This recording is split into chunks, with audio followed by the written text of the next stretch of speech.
After numerous delays stretching past the debut of Marvel Now 2.0, the 8th and final installment of Civil War II finally hit shelves last week. The inhuman Ulysses began to manifest the power to have and share visions of possible futures, and left the superhero community torn over whether or not to use his visions to enact predictive justice.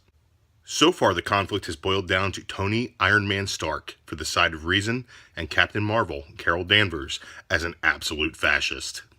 Issue number 7 had us following Ulysses to the future of Old Man Logan to learn that Tony Stark was responsible for the state of the world due to Carol pushing him too far. And in the present, we were treated to the opening blows and the ultimate showdown between the two heroes. Issue number 8 opens with a knockdown, drag-out fight between Tony and Carol being watched by the world. S.H.I.E.L.D. has the Ultimates and Alpha Flight standing down on Captain Marvel's orders, refusing the Inhumans' pleas for them to stop the fight. But as the fight escalates, the Inhumans decide to take matters into their own hands and head off to interfere. Meanwhile, Maria Hill also orders her forces to help as well. But they're all too late, as Carol's rage couldn't be contained.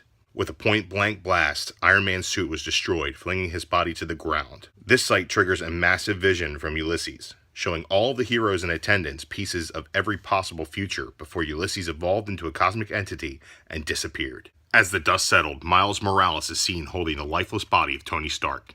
We're told by Beast that while Stark isn't technically dead, he is unable to investigate any further due to the unknown experiments that Stark had done on himself.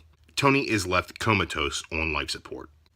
Danvers has an exchange with Hawkeye, setting up Occupy Avengers, and the issue ends with Captain Marvel receiving carte blanche from the White House to protect the future.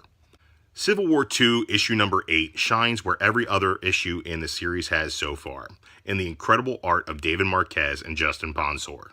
Marquez's line work is clean and amazingly detailed. The action is intense, the emotions are raw, and the splash pages are epic. The colors are also vibrant but feel natural and flesh out the pages very nicely.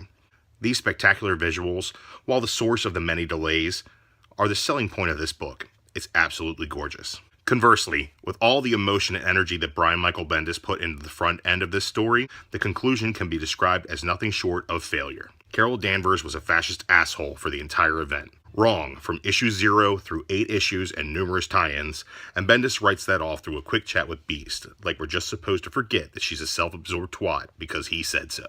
He doesn't even have the decency to kill Stark properly, and he doesn't bother to explain why he's still alive.